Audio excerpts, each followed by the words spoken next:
Good morning and happy Friday. Thank you for tuning in, and I hope everybody is doing safe and well. I'm Visser, the Senior Manager of Membership and Strategic Partnerships at the British Malaysian Chamber of Commerce, Berhad. Welcome to the Malaysia Climate Action Week, co-organized by the British High Commission Kuala Lumpur and BMCC with the theme, Race to Zero, Keeping Up the Momentum. We are very delighted to have professional lineups with us this morning. In this forum session, the panelists will be addressing on race to net zero supply chains. We are delighted today to have Mark Athen moderating this session for us. Just a short introduction on Mark Athen. Mark is the Managing Director and Site Leader for Smith & Nephew Greenfield Manufacturing Site in Penang.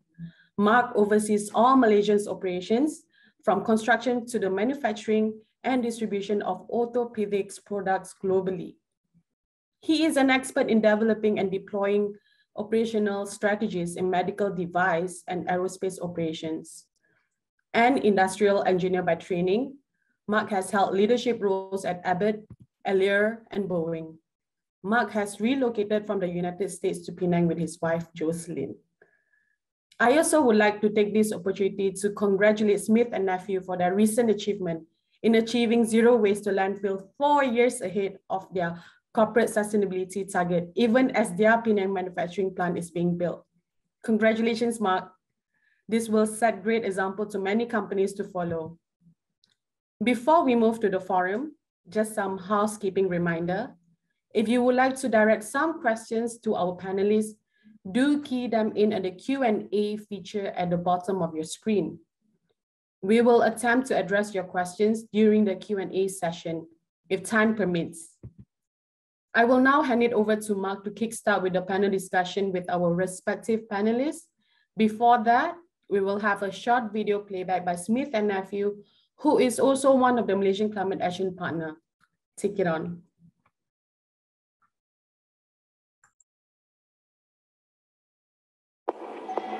There's nothing more important than our physical health, or more frightening than when something happens to it. Holds our bodies back, puts life on pause, pulls us away from what we love, and brings our minds down with it. And at some point, it will happen to all of us. We can't stop it, but we can stand up to it. Stand tall against the fear. Stand together for something bigger. So at Smith & Nephew, we have a promise. 2 words that inspire all we do. Life unlimited. It's our commitment to design and make technology that takes the limits off living, whether that's in wounds, sports medicine, or orthopedics. It's our belief that with it, nothing should stand in the way of who we can be or what we can do. And it's our pledge to open it up to whoever we can, and help other medical professionals do the same. Because when we bring a farm worker back to her livelihood, that's life unlimited. When we get an athlete back to peak condition, that's life unlimited. When we get a granddad back to playing with his grandkids, that's life unlimited. And when we restore a body, we restore the whole person. We remind them that anything is possible, that their life is unlimited too.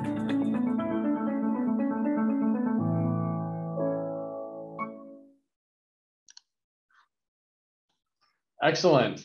Thank you very much, Rafiza. I appreciate the congratulatory message. Hello, everyone. My name is Mark Athen, and I want to give a warm welcome to each and every one of you for joining us today. It is my pleasure to facilitate the Race to Net Zero Supply Chains Roundtable with the Malaysia industry leaders as part of the Climate Action Week hosted by the British High Commission and the British Malaysian Chamber of Commerce. This is an incredibly important dialogue, so again, I want to thank you for attending today. The Race to Zero campaign is gaining traction as more industry leaders are taking action and committing to net zero carbon emission goals. Leading companies in the climate action journey are also recognizing that effective decarbonization or decarbonizing of their own operations requires decarbonizing of their supply chains to drive sector and economy-wide changes. These efforts will disrupt existing practices and create opportunities for new technologies and decent jobs that can unlock sustainable growth across different sectors. Today, our roundtable discussion will focus on building climate resilience while transitioning to a low carbon supply chain. We're going to discuss actions taken by CEOs to address supply chain emissions and discuss new opportunities in decarbonizing supply chains. The format for today's dialogue is intended to be thought-provoking with key industry leaders in Malaysia on how they're driving their respective companies and supply chains to achieve net zero carbon emissions. The goal today is to enlist many of you on the call and your respective supply chains to join us in the race to achieving net zero carbon emissions. Just yesterday, it was announced that Smith & Nephew has just joined that effort and has signed as a net zero manufacturer in 2045.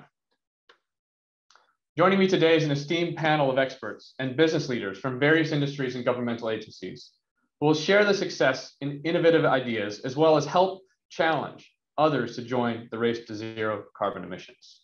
So at this time, I'd like to take this moment to introduce our panelists. First, and as I introduce you, if you don't mind unlocking your showing your video, Elina Jani. Elina is the Senior Director and Business Development for the Malaysia Green Technology and Climate Change Center, MGTC. With more than 15 years of experience in diverse portfolios in green technology and in the biotechnology industry, Elina possesses a strong background in the public sector as well as extensive experience in the corporate sector. Elina has delivered more than 15 billion Malaysian ringgit worth of potential investments from Malaysia Green Technology sector from 2016 to 2018 from various projects in energy, green buildings, low carbon mobility, waste, sustainable water, sustainable manufacturing of green products. She's personally engaged and nurtured hundreds of companies with green products for green purchasing in Malaysia. In addition, Elina has been directly involved in human capital development programs, which has produced over 600 participants from the existing workforce and 300 youth from schools and universities all over Malaysia. Elina graduated with a Bachelor of Science in Microbiology and a Master in Biotechnology, Bioprocess Engineering from University of Malaya. She's a life member of several professional societies. Among them are an International Society of Pharmaceutical Engineering, Malaysian Biotechnology and Molecular Biology Society, and Malaysia Society for Microbiology. Welcome to the panel, Elina. Joining Elina on our panel is Peter Fitch. Peter is a Chief Executive Officer of IOI Palmwood, Sendirian Berhad. IOI Palmwood is a joint venture between the IOI Corporation and Peter Fitch. The IOI Corporation is one of the preeminent plantation and property developers in Malaysia. Mr. Peter Fitch is a seasoned entrepreneur in the timber and composite panel industry, whom has spent the last 30 years working in Malaysia, China, and Southeast Asia. The purpose of the joint venture company is to explore commercial potential of utilizing the biomass generated from cultivation of palm oil, or oil palm. Their initial project is to produce lumber core from oil palm trunks and to convert this material into engineered panels such as blockboard and 3-layered panels. The core of their vision is to create high-performance materials from oil palm residues in a sustainable, circular, and inclusive way. Welcome to the panel, Peter. It's nice to have you. With our next panelist is Hans de Visser. Hans is the Managing Director and Chief Executive Officer for BMW Group Malaysia. With over 29 years of experience in various functions at the BMW Group, Hans de Visser is the current Managing Director at BMW Group Malaysia. He began his career at the premium automaker in the premium motorcycle division, BMW Motorrad, as a marketing communications manager, eventually leading the marketing department for BMW Motorrad worldwide. Hans de Visser served in various sales and marketing roles for the BMW Group across several markets globally, including Middle East, Central Eastern Europe, Spain, as well as the BMW Group headquarters in Munich. Prior to assuming his current role in Malaysia, he was the managing director at BMW Russia. In this time away from his responsibilities at BMW, he enjoys riding motorcycles, hiking, and the outdoors. I enjoy a lot of the same. And welcome to the panel, Hans. And rounding out the panel is Philip C. Philip is the Chief Executive Officer of Firefly, Sendirian Berhad. Philip was appointed the CEO of Firefly, a wholly owned subsidiary of the Malaysian Aviation Group, in 2019. Prior to that, Philip was formerly the head of strategy and network for Malaysian Airlines. He joined the airline in 2015 from consultant firm McKinsey & Company, where he was an associate. He is, however, no stranger to the group, having previously served in the Turnaround Management Office, or the TMO, back in 2004. Under the TMO, he was responsible for implementing the business turnaround plan and consequently the business transformation plan. Philip left the airline in 2010 and rejoined Malaysia Airlines in 2015 as a network planner. Before joining Malaysia Airlines in 2004, Philip was with Deutsche Bank as a financial analyst in the London office, looking at equity and mergers and acquisitions markets in the Asia Pacific region. He was also a consultant with Arthur D. Little before joining the airline. Welcome to the panel, Philip. All right, now it's the time that we've all been waiting for, which is our panel discussion and questions on net zero supply chains. As a bit of an introduction, supply chains have many different interpretations. And as we'll see a diversity of how each of our esteemed panelists are addressing that diversity and how they look at the supply chain and what their efforts are to green those initiatives.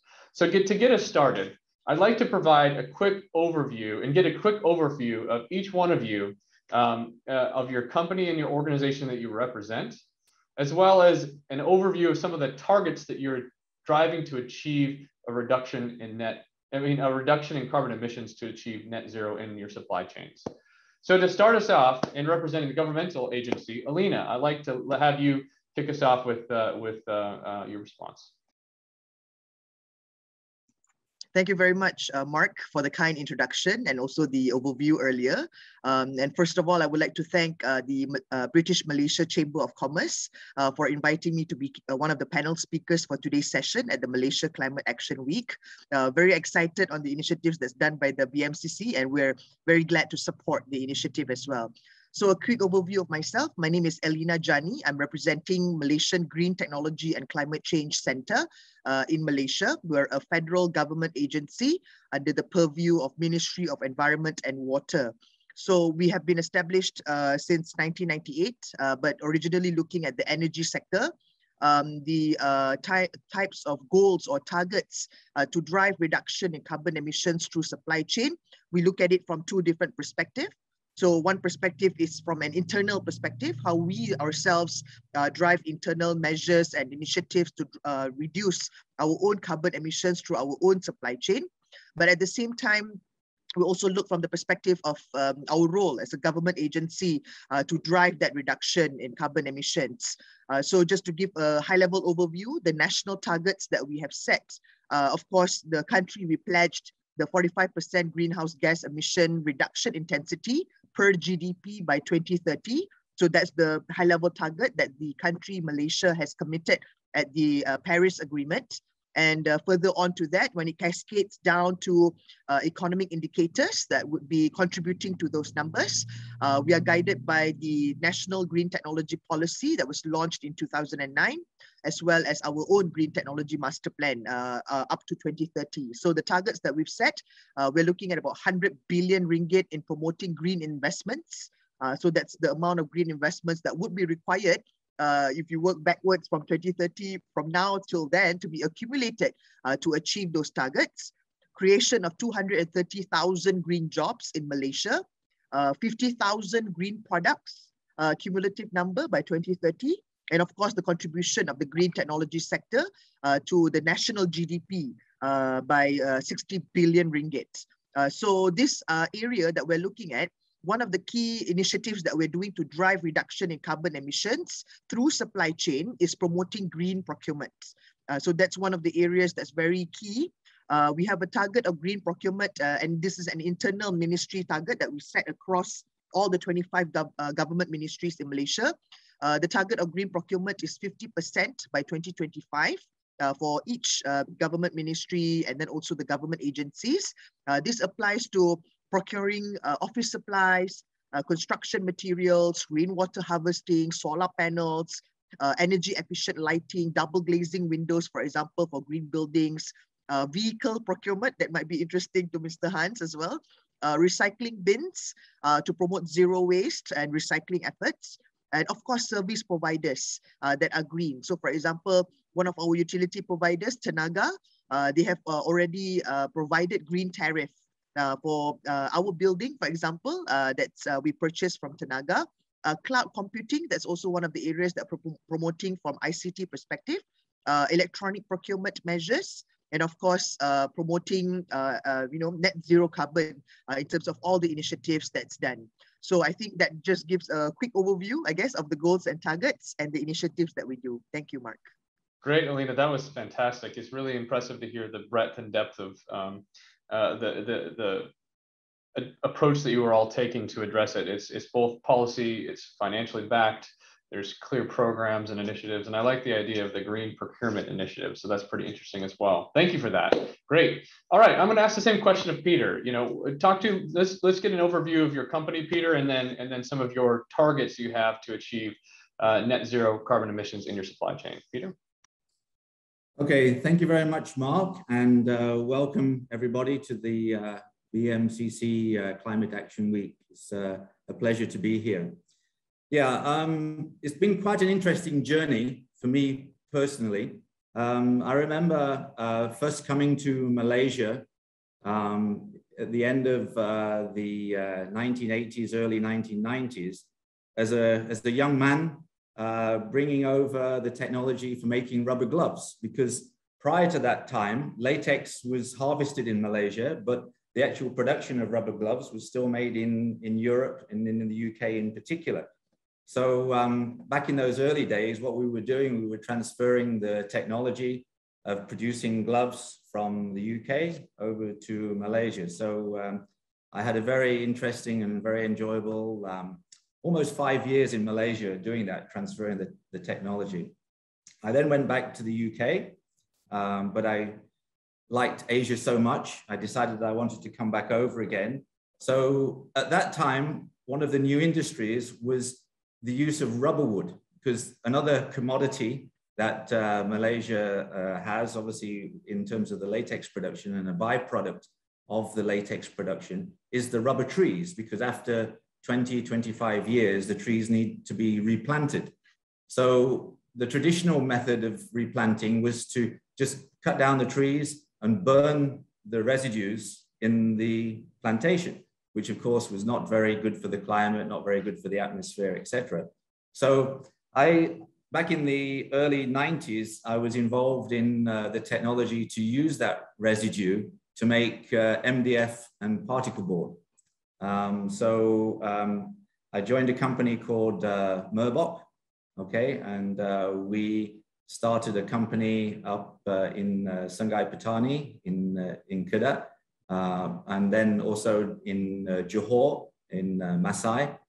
So I worked in that industry also. So even though it was commercially driven, we think that we were doing good for the environment, even though we didn't really know about it, and green wasn't really a big issue at that time. So I've always been inclined to try to find ways of using underutilized materials, such as biomass materials from waste products from agricultural products, which at that time rubber wood was. I then had some postings in Indonesia and in Thailand, basically doing the same sort of projects, but I spent more than 2 years in China, because at that time it was a tremendous opportunity where the Chinese economy was also opening up. So I remember with a lot of, what should I say, happy memories that we transferred a factory from France over to China, and that was a huge challenge logistically, technology-wise, etc. But we took the technology of producing MDF and particle board also over to China, and China has become one of the preeminent producers of particle board and MDF from bio waste. But my heart was still in Malaysia. Okay, so I came back to Malaysia and set up another factory producing MDF. This was in Johor. But when I came back to Malaysia, I was finding that the natural resources was in decline. So obviously there was the big issues about the use of tropical timbers, deforestation, a lot of climate issues regarding tropical timbers. Also, that rubber wood was getting less available and more difficult to get, and was becoming unsustainable because long-term the amount of rubber that was being planted in Malaysia was declining. So I think it didn't take a rocket scientist just to see that if as soon as you fly into Malaysia, okay, and you look out the window, all you can see is oil palm plantations, okay? So you don't really need to be a rocket scientist to think, there's an opportunity there. You know, the only 10% of the material, which is the fruit bunches, is used, okay? 90% of the biomass material is basically not used, okay? Is chopped up, left in the field. Luckily now it's not burnt, okay, because that's a big no-no, okay? But it's still left in the field to rot. And that still has issues because it has a large carbon content compared to a nitrogen content. So there's an imbalance in terms of the fertility of the soil. Also, you get beetle infection, fungal infection, etc. So there are some negatives in just leaving all this biomass material to rot in the field. So must have been about 4 or 5 years ago now, I started to think about how we can use this material. And we teamed up with some universities in Europe and some machinery manufacturers also in Europe to find out ways in which we can utilize this biomass material. And around about 2 years ago, I believe that we were able to commercialize this process. So as I said, about 2 years ago, I pitched the project to IOI. Actually, IOI was the first company. I was thinking of doing some of the other companies, but luckily the first company I pitched the project to took the project. So, but there was very interesting times because this happened just before COVID. So it's been a real roller coaster ride, but I must admit that, you know, IOI has been a tremendous partner, okay, and has been so supportive, and we've made so much progress even during this time of COVID. And I'm very happy to say that we have all the plans, the site and everything to do our first project in Segamat, Johor, which is really the epicenter of where most of the oil palm is, certainly within the IOI group. And of course, we're looking at environmental concerns. So we want to make sure that we have a chain of custody, making sure that we only source from RSPO, MSPO plantations. So yeah, very, very excited about what we're doing, and very excited to be in partnership with IOI. Thank you, Mark, and thank you, everybody. Great, thanks, Peter. It's really interesting because the you actually came to solve a supply chain problem when you came to IOI, and that's really what's interesting about your proposition. You are the solution to driving net zero carbon emissions for our facility, for our palmwood industry here in Malaysia, or palm industry here in Malaysia generally. So very interesting. Thank you for that. All right, on to Hans. I'm going to ask the same question. Provide a quick overview of your company, especially the presence here in Malaysia, and what are your targets and goals to drive a net zero carbon emissions in your supply chains? On to you. Yes, Mark, thank you very much. Great pleasure for me to be on this panel. When I started working at BMW, it was all about faster, bigger, and higher. And still in the things like in the Formula 1 days and so on. Carbon, our company is changing quite dramatically, because if you see the latest trends also in our worldwide perspectives, we have to change. We also said at BMW, if you can't predict the future, shape it. And that's, let's say, a period where we are in. Recently also our CEO has committed himself as a company that the greenest car is coming from BMW. The greenest car is coming from BMW. And that's not just a marketing phrase, because our CEO is not a marketing guy, he's an engineer, he's a production guy from origin. So it's, let's say, a real commitment from our company. So we make ourselves very measurable on that, and we have set ourselves very clear targets on a worldwide level. So, for example, that our plants are already running now for 100% on renewable energy, for 100% on renewable energy. That's only just one thing. But if we are looking at where can we reduce CO2, we have set ourselves 3 different targets to reach until 2030. One is in the supply chain. We're going to reduce the CO2 level by 20% in the supply chain. 20% doesn't sound too much, but if you are going to see that the electrification is in the supply chain, for example, also a challenge. If you are producing a car with a battery, producing a battery is producing 2 times more CO2 emissions as producing an engine. So if you are saying, okay, I'm going to reduce my supply chain by 20%, that means if you are producing an electric car, you have to overcompensate that then with other materials. So that we are, of course, also doing. In our production, we are going to reduce our CO2 level by 80% until 2030, by 80%. And over the life cycle, until 2030, we are going to reduce the CO2 level by 50%.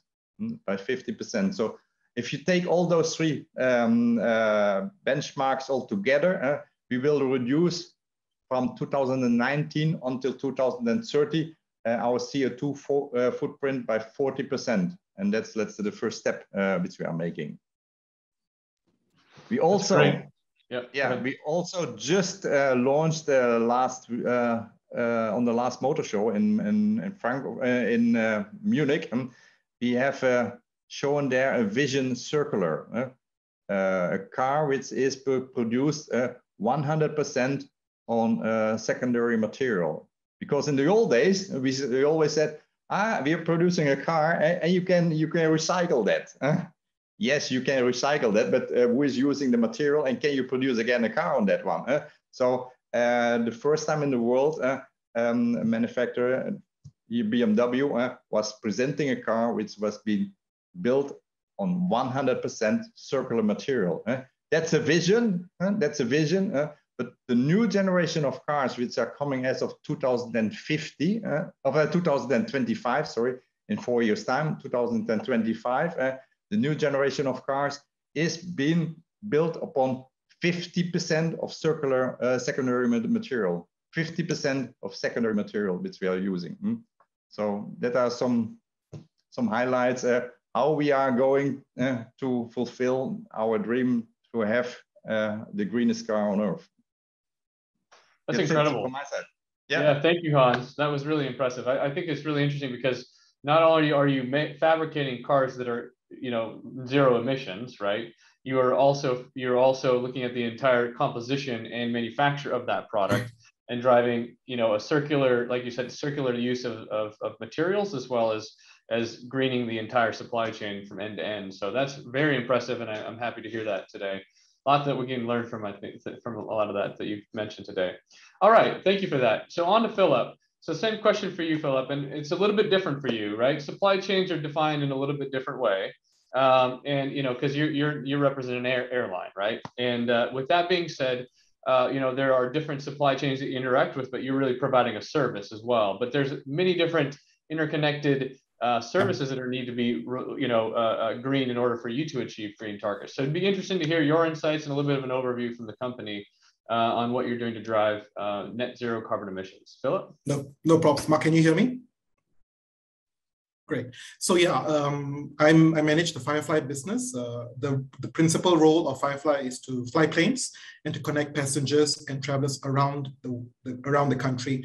But in addition to Firefly, I'm also the sustainability lead for the group of Malaysia Aviation Group. Now, as you were alluding to, Mark, the role of MAG is very broad. We have also a cargo business, a ground handling business. We have multiple airlines that cover from Malaysia Airlines, Amal, Marswings, Firefly. And so, as you said very accurately, our supply chains are multidimensional and single. Of course, we have the single supply chain where you talk about the customer experience, from booking the flight to landing. And across that chain, there are many supply chains, be it engineering, procurement of fleet of the aircraft, the in-flight operations to procure the in-flight meals. So these different chains interconnect to the core chain that the airline has to deliver for our customers. The airline has a bit of a challenge, because many airlines are beginning to talk about sustainability and moving towards net zero, but there's so many challenges here. But as an airline, a local Malaysian airline with a global network, we are tied very much with global goals and ambitions. And as part of industry international bodies like IATA, and even as part of the One World Alliance, we have made commitments to be net zero by 2050 with IATA and also our One World Alliance. This is going to be a very tall order for the aviation group because this requires significant investments and capex, and the work is being done at the moment towards driving towards that, and we'll share about that in more detail. So in a nutshell, that's really the structure of our supply chain. It has many dimensions to it. Thanks, Mark. Brilliant, thank you, Peter. And sorry, Philip, sorry. It's really interesting to hear about your industry, and we'll dive a little bit deeper into that as well.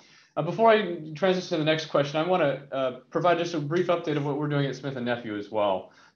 So just as a quick overview of what we are and who we are, and you got a little bit from the video, but I want to touch on a few other topics. We're a global medical technologies provider. We have around over 17,500 employees, and we produce three major product families or franchises, as we call it: orthopedics, advanced wound management, and sports medicine and ENT. The new facility that we're building here in Penang, where I'm standing right now, is actually an orthopedics facility. The company was founded in 1856, and it operates in over 100 companies. It's a constituent of the FTSE 100 and has always had a very strong commitment to green. We were one of the first, Smith & Nephew was one of the first in our industry to produce a sustainability report. It's been continuously happening since for 19 years, and we've been listed on the Dow Jones Sustainability Index as well as the FTSE for Good. So, it's always been a priority and a commitment for Smith & Nephew. As it relates to our zero carbon emission efforts, Smith & Nephew's made several different pledges and goals through our sustainability efforts and our sustainability report and governance that oversees all things sustainability. We are going to be targeting a net zero emissions by 2045. So that's happening, 5 years in advance of the pledge that we just made, but we're driving to zero carbon emissions. We have products we have many products, high amount of what we call SKUs or stock keeping units across our product families. And we're driving across each of those families, we're driving sustainability into the design and the packaging. To ensure that our supply chain, from end to end is considering all things, and driving net zero reductions in those areas. We have already achieved, as Rafiza announced earlier, zero waste to landfill in some of our key facilities, Malaysia being one of them. We're driving towards 100% new renewable electricity in the next few years. And we've established what we call a supply chain assessment. We have several different suppliers, and we're not the biggest player in the market, but we're driving to have a supply chain assessment as it relates to the sustainability metrics and how we can help achieve some of the greater green initiatives as a whole. Here in Penang, the facility is a LEED Silver certified, or will be LEED Silver certified in just probably a few months. We've already achieved zero waste to landfill, as I said, and then we're going to have solar and 100% renewable electricity by the end of 2022. So that's all things that we do here as a factory and as a facility as Smith & Nephew as a whole. So that being said, I'm going to start into the next portion or the next question, and it's really about what are the specific steps? What are the steps that we're taking to achieve zero carbon supply chain? And we've all talked about some of our goals, but I'd like to get into a little bit more granular detail on this level. So this time I'm going to start with you, Philip. Switched around a little bit, and I won't call you Peter. So there you go. Hey, we've achieved something. So thanks, Mark. Shall I go ahead? Yeah. So this is a big challenge for the aviation industry. And when you think about going to net zero, a large chunk of our goal to net zero is actually our carbon emissions from our flying, which is really one of the biggest central challenges. About 70 to 80% of flying carbon emissions is a result of our flying. So there are 3-4 strategies to take here, right? The first is either you change the technology. That means you move to the current aircraft to newer zero-emitting aircraft like hydrogen-based aircraft. This is going to take a long time, and we don't see that pipeline at the moment to see the technology replace the aircraft. So that's a really huge challenge. But we are talking to a lot of manufacturers and also providers to see whether there are technologies available we can test, even for drones, and even larger, shorter range aircraft technologies. That's number one. Number two, which is actually the one that we are focusing a lot on, is actually sustainable aviation fuels. This is actually the most viable and most impactful path that will help us get to net zero. Now, the central challenge here is that it's expensive. It's approximately 4 to 5 times the price of current Brent crude price, synjet fuel price.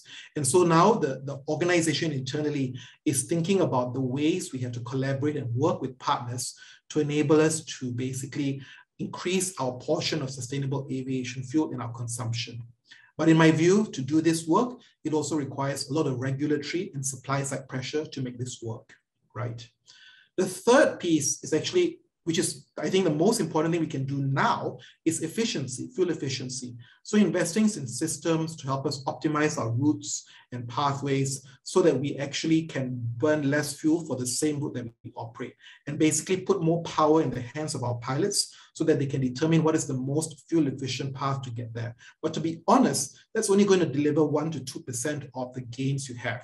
So the really big numbers is either you change the technology or you actually change to sustainable aviation fuels for the business. The last action we can take is actually what we call carbon offsets. But we know that's a ruse, that's not really truly delivering to net zero, but it's an option that we are offering to. But as part of a global body, we must find viable offsets that are expected and accepted globally. So we have to be part of the IATA carbon exchange to be able to determine the right offsets, because we have pressure from our customers, particularly our cargo and corporate customers, to offer these kind of solutions. So in a nutshell, Mark, those are the 4 key things that are really of top priority, because our emphasis is actually on the fuel burn. We have a lot of other initiatives in terms of our in-flight meals and all that, and that's still going on the ground, but that's really the big priority. Thanks. It's very interesting, and I think that you're facing a challenge, Philip, that many people challenge is if you go through the offset process, right? How do you validate it? There's not really a universal rule or market for this right now. We have the same challenge at Smith & Nephew. It's not easy at all. You can't just pick any offset tree planting mechanism out there. We have to make sure that they are properly accredited and accepted globally. Yeah, exactly. Yeah, no, thank you for that, Philip, and thanks for the follow-up. I think it's really quite fascinating, and I think you're right. The big thing is a fuel source there. So, all right, we'll turn it over to Hans on describing the steps you're taking to achieve zero carbon supply chains. Yeah, Mark. What we realized is that we need to have a holistic approach, and we have defined 4 areas for this holistic approach, and those 4 areas which we defined, we call them rethink, reduce, recycle, and reuse. So what do we mean with that? So rethink means for us really a change of mindset in everything what we are doing. We don't want to do some sustainability at BMW. We are making BMW sustainable. That's the thing. And change your mindset means in your entire organization. Also, if we are talking about sustainability, means also a change of mindset in your office workers at BMW here in Malaysia. You cannot say be environmental friendly during your working day, but what you do over the weekend, it's another thing. You have to change your mindset over there. So we are even there in our office. We were 2 weeks ago. We were doing some program. Do you realize how much water you can save by using, for example, instead of 10 minutes taking a shower, 5 minutes taking a shower, or all those simple things. Really trying also to change the mindset of even at office workers and so on. But rethink and change your mindset, of course, has very much to do with the development and the production of the car. Reduce I think in the past it was also always making a premium car, a luxury car. You are adding things and adding more chrome or more whatever and so on. No, we think that reduce, so creating more with less. And is that possible? Yes, it's possible. Creating more with less, because I think in the future you will not see anymore this chrome things, stripes on the cars and so on, and other things. But you have to offer there, for example, then digital features instead. So it's possible by doing more with less. Recycle. Yes, it sounds easy, but also in your vehicle structure, you have to start again and using mono materials.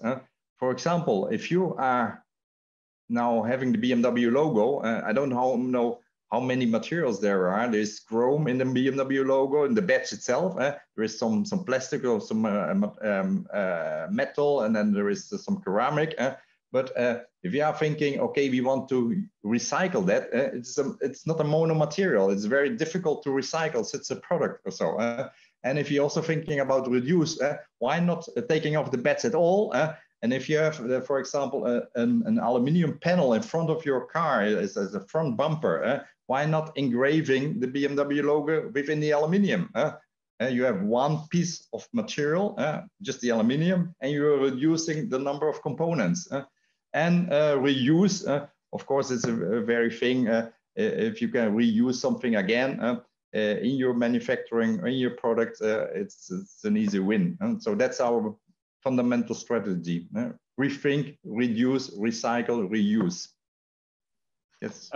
That's fantastic. I really like how you added rethink in that phrase. It really helps with framing the mindset and getting a lot more creative solutions in place oftentimes, right? It almost, I assume it applies to the design as well, right? Absolutely, absolutely. Yeah.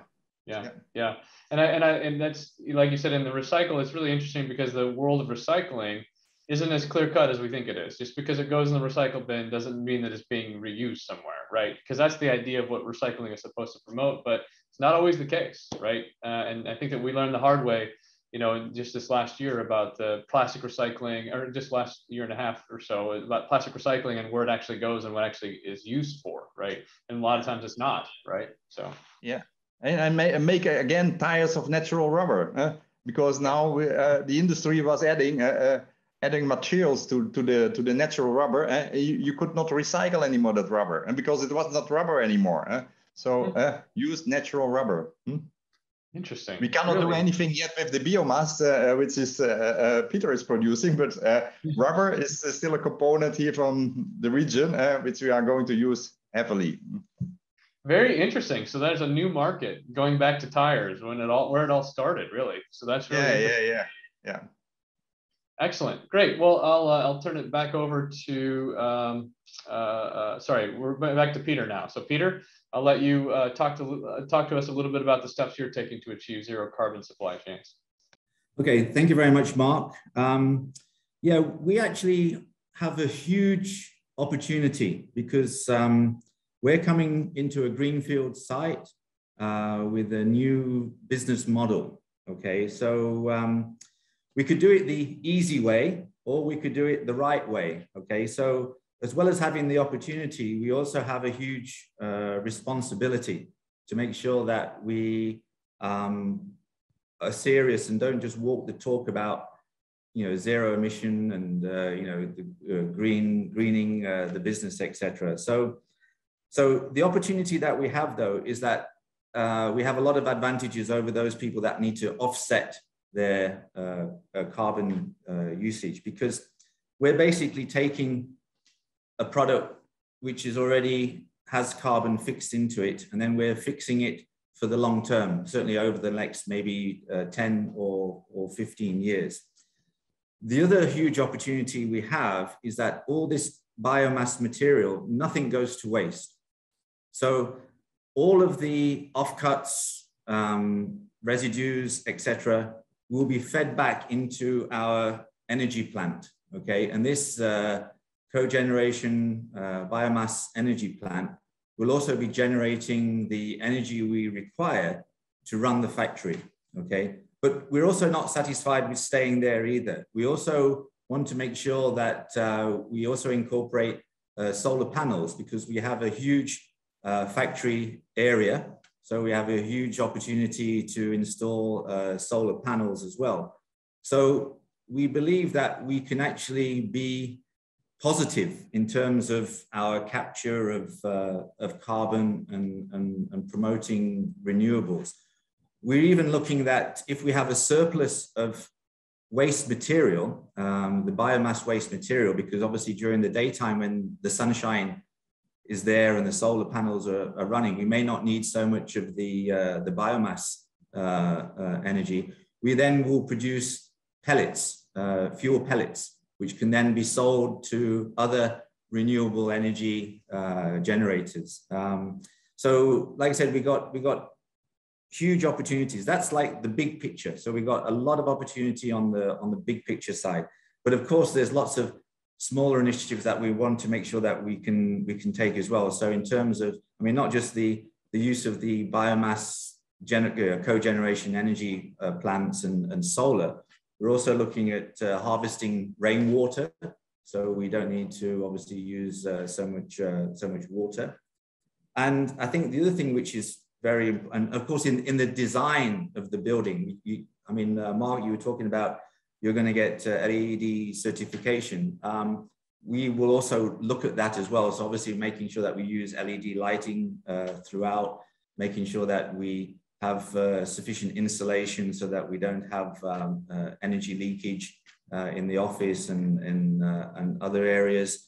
And also to make sure, you know, even things like the glazing, the glass, okay, the tendency in Malaysia is to have, you know, aluminium frame, 5mm thick glass, which does nothing. You know, you got as soon as the sun comes up, poof, you know, you have to put the aircon on full blast and, you know, to keep the office nice and cool. So we're looking at designing to make sure that we don't have that energy footprint as well. And to do that, the other thing that's important is the digitization. I mean, everybody's talking about digitization, IR 4.0, as though that's separate from you know, the climate action that we need to take and the reduction of carbon emission. But we're taking it as being part of the same process. So we're also working with MDEC to look at ways in which we can have a dashboard so we can monitor all of our processes, you know, our energy consumption, our water consumption, how much waste we produce, so that we have a dashboard so we can monitor very, very clearly what our contribution is, either positively or negatively, and then find out ways in which we can change that. So you know, we have a huge opportunity, and like I said, IOI is really, really committed to this as well.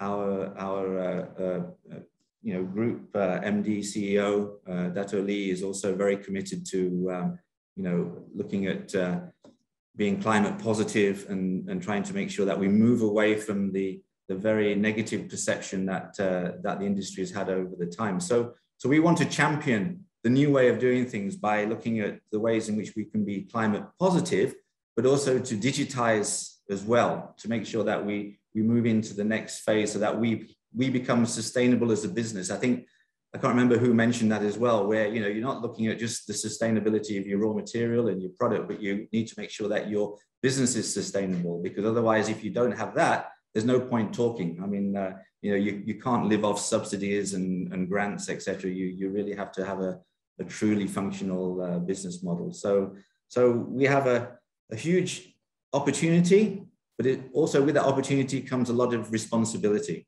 I think that's basically what I want to say here. That's great. It's really interesting, Peter, because you know, you touched on a couple of almost opportunities. We're talking about, you know, the new green economy, right? And a couple of things you touched on is, you know, you're going to be net positive because you're going to be generating energy and putting it in the grid and burning it in an environmentally friendly way as a part of generation. So that's number one. And the other thing too is that it offers an opportunity for carbon offsets, right? Philip was just talking about for aviation and buying carbon offsets and those types of things. It's really interesting how the ecosystem that you're creating there is really going to drive some very, very compelling business models in this new green world. So it's really interesting. Thank you for sharing. All right, last question, same question to Elina. Describe steps that you're taking to achieve zero, or helping companies to achieve zero carbon supply chain. On to you, Elina. Yeah, thank you very much, Mark. Yeah, it's very interesting, the sharing that was done by the other speakers. I think from the perspective of our own internal measures in terms of the steps that we're taking to reduce our own, I guess, low or zero carbon supply chain, right? So internally for ourselves, our own footprint is very nearing net zero. Our building in Bandar Baru Bangi in Malaysia, we are the first green building in Malaysia. So our net building energy index is one of the lowest in the country.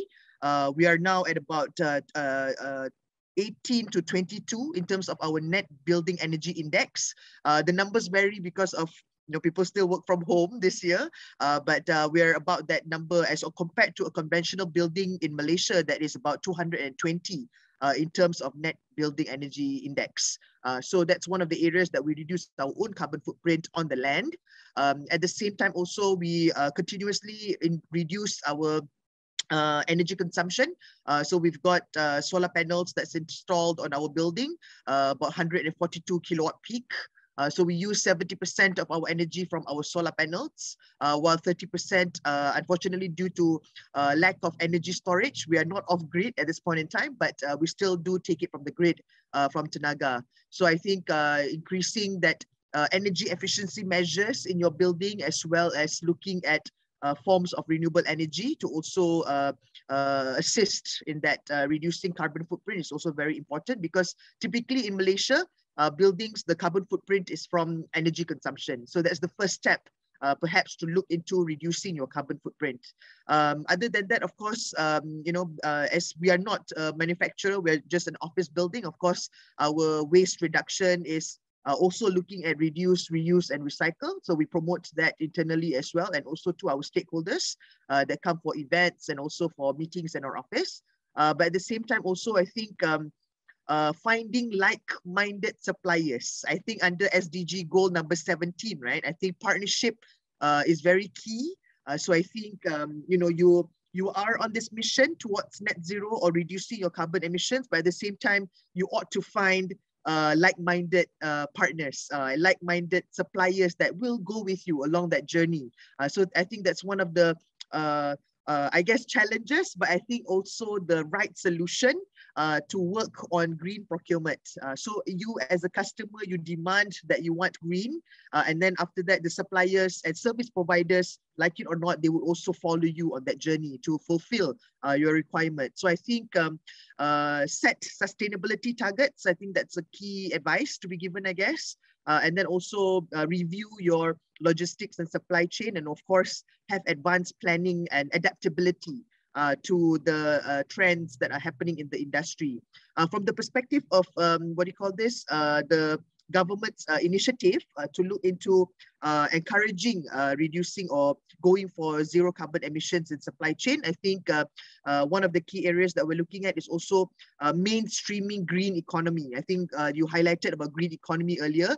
I think if we mainstream that as one of the key economic sectors of the country, and then it can be done via creating market enablers. So this is what we're doing, creating market enablers to encourage and then also to get people to participate into reducing their carbon emissions. This is what we do via our tax breaks, and then we also introduce registration for green products and service providers. I noticed in the Q&A, there's one question that I will address later. And of course, advocacy is very important, and training. I think that was the part where if you don't know what you need to do, you need to equip yourself with knowledge first. So that's where I think one of the roles of the government is actually to advocate and then at the same time create those training programs. I think that's very important for people to be in the know on how to do things, and awareness, of course. And then, of course, looking at offering financing schemes that would also allow participants from industry, especially SMEs, to provide them that opportunity to get into this space. And then last but not least, clear roadmaps and key action plans that set at the national level, so that on the industry level, people can follow suit what the government's plans are. Other than that, of course, our role is, of course, accelerating, reducing carbon emissions, right, in Malaysia. So provision of infrastructure, that's also one of the areas where we create infrastructure for electric mobility in Malaysia.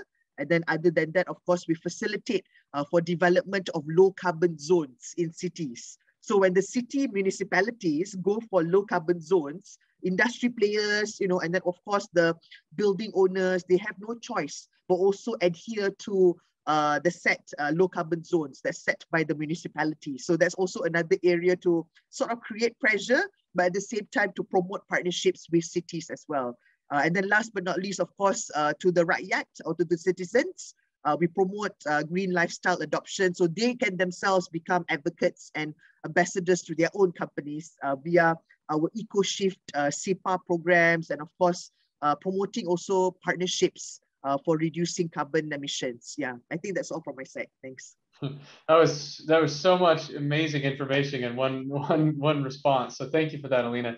What's really interesting to me is, first of all, you walk what you walk what you talk, right? You've already implemented a very green building. I think that we can all aspire to learn from what you've done at the MGTC to have a very green and environmentally friendly building.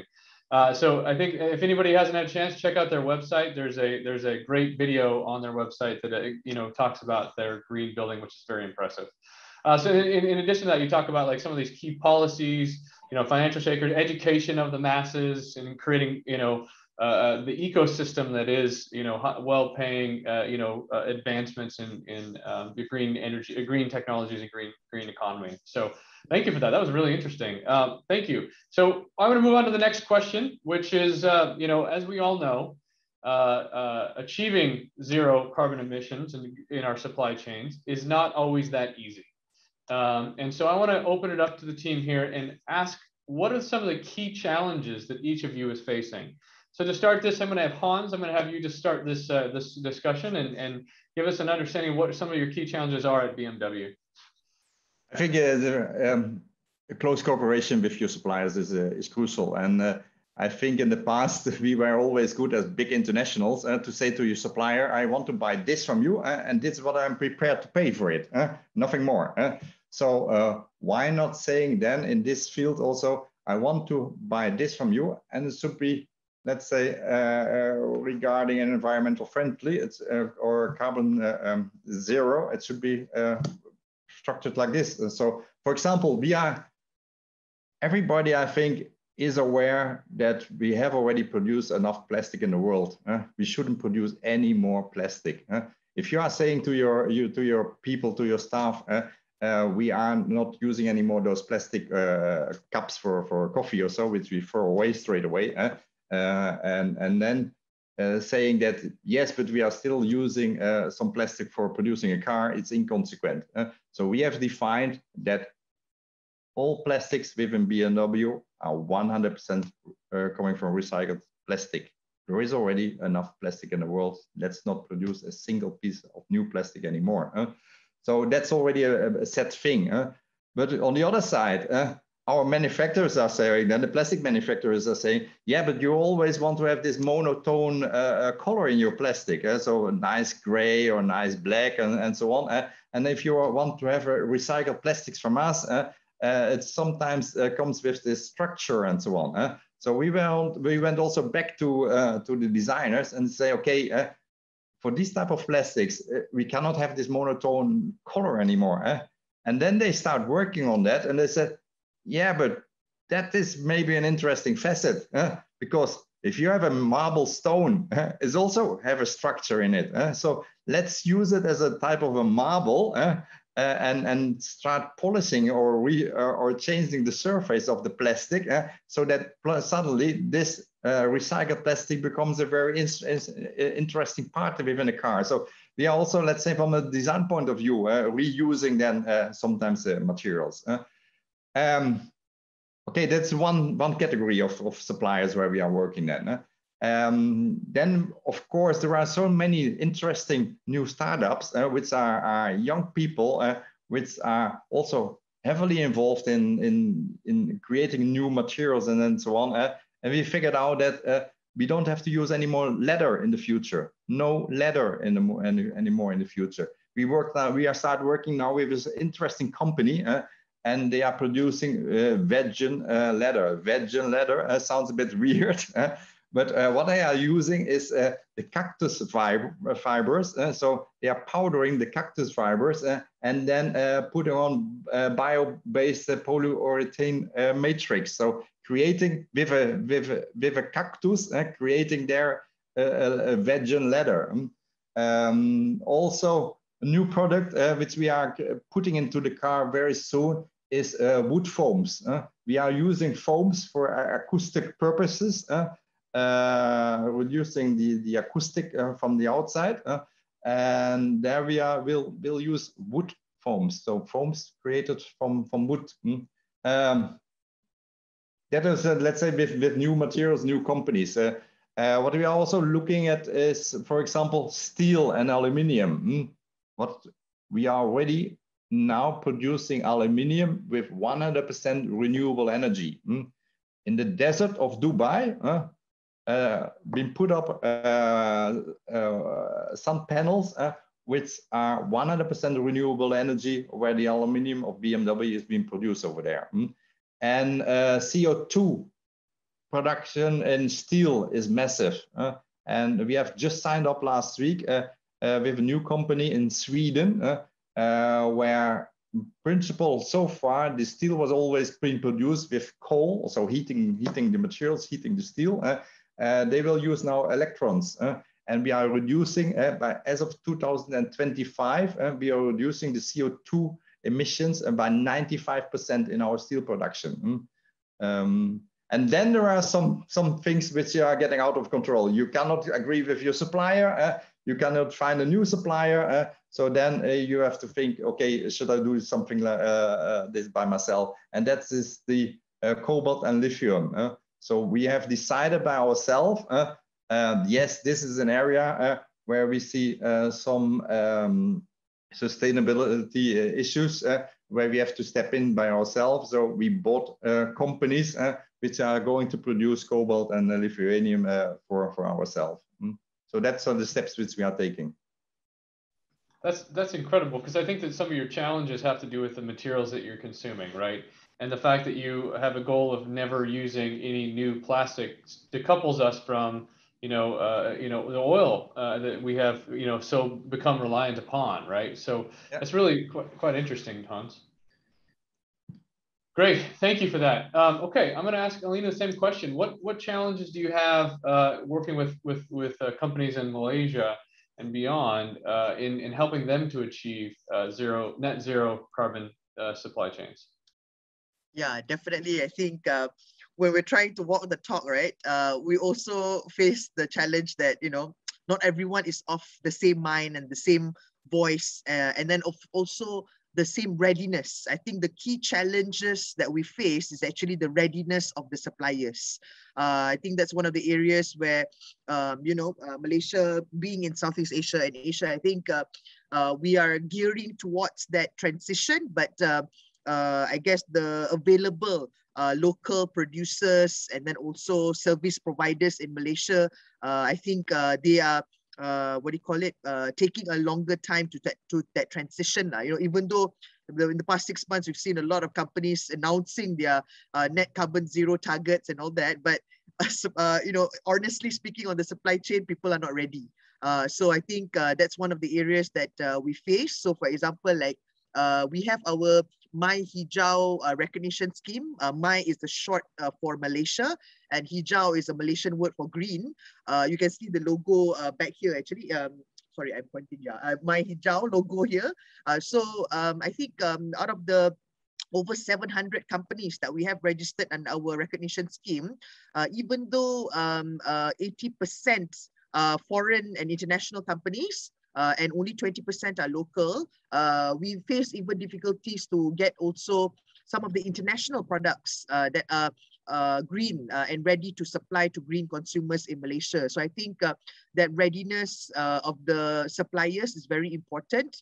And then also sometimes you find a mismatch on the vendor. So for example, we have a green product, but they would not be able to provide a service. We have a service provider, but they don't have green products to provide as according to our green tender documents, for example, right? So I think the criteria can be set perhaps on, to start on products first, to look for certified green products to be supplied to greening our supply chain, for example, but then we can work together with vendors and service providers to actually ready them on the green processes as well. So I think that's what customers and also suppliers and manufacturers, we need to work hand in hand to get the targets that we set on this reducing carbon emissions. Other than that, I think an active procurement team is also key, I think, to look into keeping up with the updated green suppliers list globally. I think that's also another key area internally that you could enhance your own processes.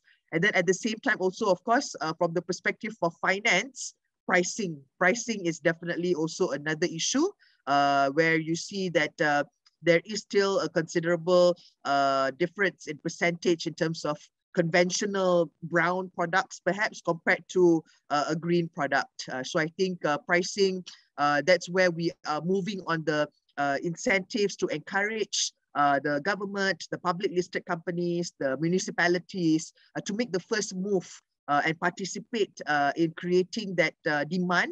Hopefully that to be able to bring the prices down. I think for one example, solar panel pricing and installation have gone down a lot over the past decade.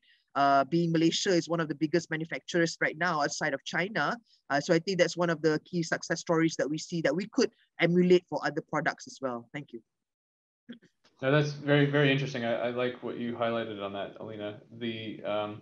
I think that the theme here is supply chain, challenges we're working with our suppliers, right? We don't own these companies, and in Hans, maybe you can buy those companies if they're not complying to certain key criteria for green, but that is the challenge, right? And then procuring the right product. So it's very interesting. Thank you for that, Elina. On to Philip. Let's talk about Firefly, and we talk about life cycle of products. Airplanes last a long time, so I'd like to hear what you think about some of the challenges that you're facing to drive zero carbon emissions in your supply chain. Sure. I'll speak on behalf of the overall group, Malaysia Airlines and Malaysia Aviation Group. So when you think about suppliers, we have two broad types. You have those global suppliers like Airbus, Boeing, those engineering maintenance panels. That actually, honestly, what we do is we join industry bodies and put pressure that way because you are relatively a small purchaser in a bigger ecosystem. So the way we influence and drive change is actually through industry participation to make sure that they make the changes in their supply chain and technology. Back home, closer in Malaysia, this is where we have not only influence, but perhaps even some control even to decide what we can do. And this is in areas like in-flight operations, where we can even work with someone to basically get black soldier lava fly to basically compost our waste into fertilizer, for instance, or even upcycle our old materials from our seats and make them into better fabrics, right? But these are small items, honestly, in the bigger scheme of things. So a very important inventory of all our suppliers, what plastics they have. And I want to just build on what Elina said earlier, which is the technology and awareness, right? But the different alternative plastics out there is so important so that we can work with our partners, like our caterers on the ground, to basically substitute these plastics with the right ones. So for example, our plastic in tray on board, if we can move to biodegradable, which we are working towards, right? It's some of the small things we have to do now, actually, and we are planning to do that. So the mission is to basically get zero single-use plastics by 2023 for in-flight services, and then the whole organization-wide by 2025. But this requires a lot of investment on our side, a commitment to say we will invest in these new technologies to make that work. It won't be easy, but essentially there's quite a lot of opportunities to do in the in-flight services part. On the global supply chain, our strategy is to work with our other airline bodies like IATA and One World to drive change forward. I think that's why there's so, I mean, we have to continue to have these dialogues and have these conversations and try to influence, right, upstream and downstream, because like you said, in your case and similar to ours, you don't necessarily have full control to be able to really make significant change of your supply chain, right? We're a piece of the puzzle. And again, the only way that you can do it is collectively join together with your competitors, or in your case, your alliance, right, in the one world, to drive meaningful change in the entire supply chain. So that's very interesting. On to you, Peter. What are the challenges that you face in your side at IOI? Okay, I think on my side, I'm probably far luckier than most of you. In terms of my upstream, I'd say I have no problem at all, because in Malaysia we have about 5 million hectares of oil palm under plantation, and we will be taking just a small fraction of that for our first project. So in terms of the basic raw material, I don't see there being, and initially anyway, any problem. Even when we're looking at the replanting cycle, there's about 20 million trunks available every year, just from the ongoing replanting process. So, you know, we're going to be using about 110,000 a year for our first project. So, you know, it's a drop in the ocean. You know, the main issue will be the cost of the logistics. So that's why the initial plant is also going to be situated in Sugamat, which is in the center of a large planted area within Peninsular Malaysia, but it's also the epicenter of where most of the plantations that the IOI group has as well. So in terms of the, like I said, the upstream, you know, again, working with IOI, it's relatively easy that we have that raw material. In terms of the other basic material that we need to produce the products that we're making will be a glue, okay? Because we're basically making a composite panel out of the material that we're making. And again, there's a local company in Malaysia that has developed a resin system made from oleochemicals. So we're becoming circular. So even the glue that we're using is not going to be using oil-based glues. We're looking at even using the glue which has the foundation chemical from the oleochemical or you know, the biochemical side as well. So they're the two main raw material ingredients. The other major ingredient, which we've touched on beforehand, is energy. But no need to go into that again, because we already touched on that on our previous question. Then if we look at downstream, there is a small gap. The IOI group doesn't have furniture manufacturing capability, okay? So, but coming from the timber industry, I know the industry players within the furniture manufacturing industry as well. And Muar is the furniture hub of Malaysia. So we want to make sure that we can supply the quality, sustainable raw materials to the Muar furniture hub. So that will then have an economic multiplier effect also for the Malaysian economy. But if we go even further downstream, we have IOI Property, okay? So why not IOI Property be our ultimate customer also for doors, beams, wood panels, furniture, et cetera, et cetera, et cetera. So we really have a nice circular model that we could explore and exploit, I should say. The other thing I think is that for this to be what should I say, impactful, okay, we need to scale. And I think the best way to promote scalability is to be successful. So that's why we've got to be successful. We've got to demonstrate that we can move from a linear business model to a circular, inclusive business model. And if we succeed in that, it will just mean that more people will join the journey, okay? And it'll become, then the momentum will start, and the industry will be the next boom. That's what I'm hoping anyway. I'll keep it short because I know we're running out of time, and we still got quite a lot of questions to go through. So back to you, Mark.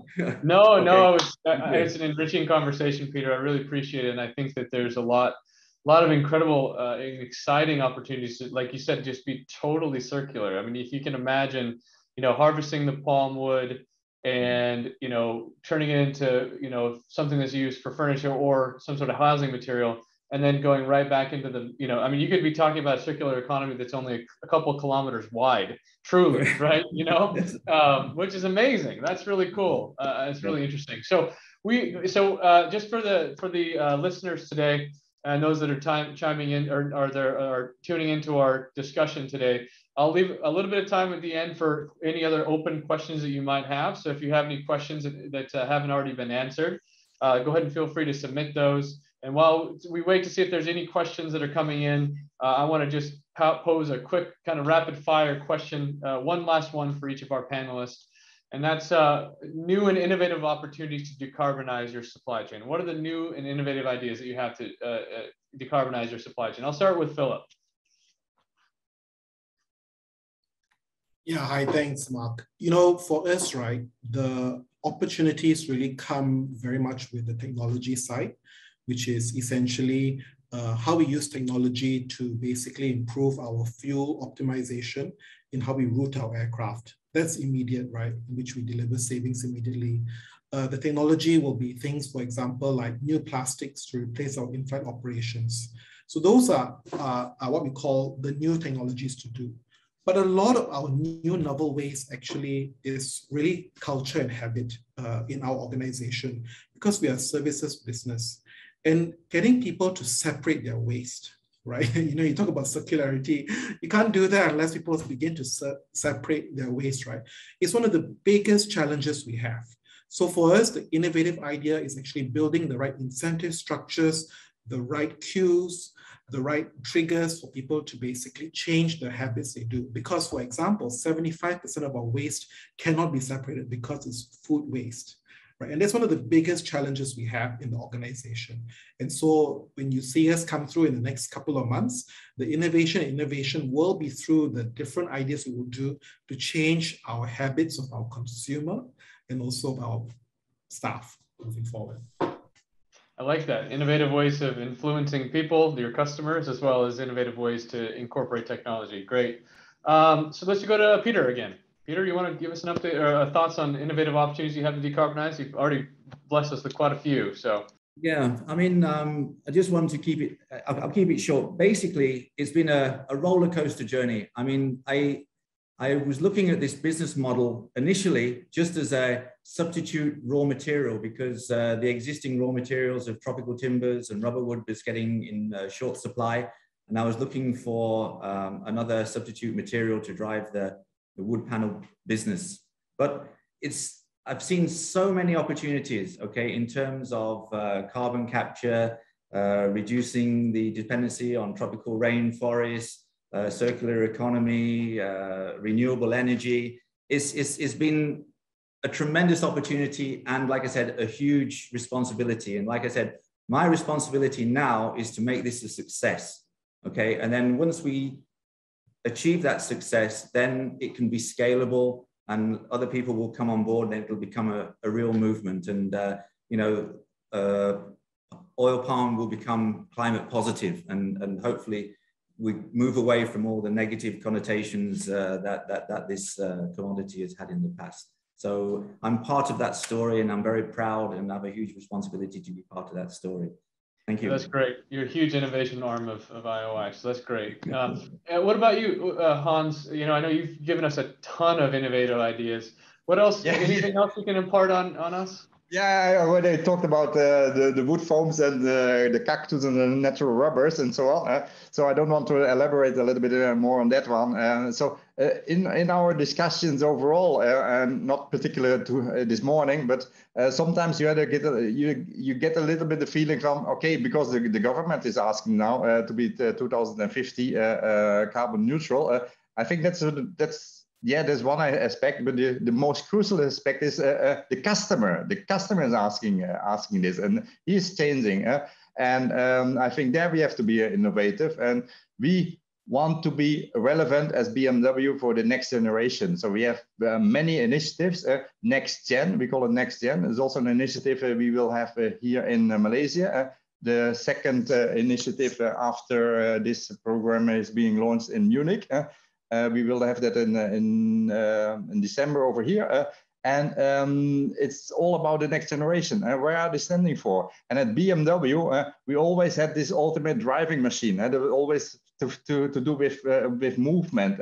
But we are realizing that just, let's say, this physical movement is not enough anymore. That's not a thrill for people in the future. So we are saying, okay, yes, that's still a physical movement, of course, and that should be exciting. Should also be emotionally exciting. Should already, if you step into a nice product, which is maybe a circular product, that should be already an emotional movement for yourself. And then certainly, I think also for customers in the future, it's also a mental movement. It's a mental movement people has to make. And they say, yes, with this type of brand, I feel myself very home. And that's, let's say, another aspect of this entire action which we are taking. Absolutely. It's not just for our generation, it's for future generations ahead of us. So yes. I appreciate that. Yes. Thank you, Hans. And last but not least, Elina, let's talk about some new and innovative ideas that you've seen, maybe companies or even your institution have been able to leverage at MGTC. Right, thank you, Mark. I think I didn't get a chance to talk a lot more on the technology just now, but we were focusing more on the government side. But as our name implies, we are first Malaysian Green Technology and Climate Change Center. So we're looking at the type of innovations. I think the first type of innovation is stemming from human spirit, actually. Actually, partnerships is the new innovation that is very key to this century. But at the same time, I think coupling technologies that could cut across many sectors. So you could see the conventional, now I think even renewable energy is considered conventional now because of the upcoming more innovations is coming up. But coupling, for example, like renewable energy and hydrogen, for example, that's one of the key cutting edge technology that we're seeing right now. Malaysia is looking at developing a hydrogen economy in Malaysia. So hydrogen from waste, for example, different types of feedstocks that can actually be provided into forms of energy usage in the power sector or energy sector, but as well as mobility sector, mobility and transport. So this kind of waste to energy. So for example, you could look at the conventional hydrogen splicing from excess hydro facilities, for example, but you can also look at waste as a feedstock, and then potentially, bottling the hydrogen, and then using the hydrogen also to, at the same time, powering the logistics to deliver to customers. So there's a lot of cutting edge innovation that you could see there. When you talk about circular economy, and you'd be surprised, I know I'm outnumbered today. I'm the only woman on the panel, but you'd be surprised to see how many female business leaders out there, especially in Malaysia, that's really driving circular economy. So you could see that, the kind of different innovations, not even in forms of technology, but innovative way to collect at source, separation at source, as highlighted by Philip just now, repurposing the kind of plastic or other waste to many different kinds of byproducts, extending the life cycle, from instead of cradle to grave, but cradle to cradle, and giving birth to more new green products. I think that's the way, the innovative way to look at, not only to look at the kinds of innovative ways to change human behavior, but also technologies, but also the kind of processes that you could see looking into this kind of areas. The other areas that we're looking at, of course, beyond this is, of course, fat, oil, and grease. That's also a major problem in Malaysia, other than organic waste, because we Asians, we love to fry our food.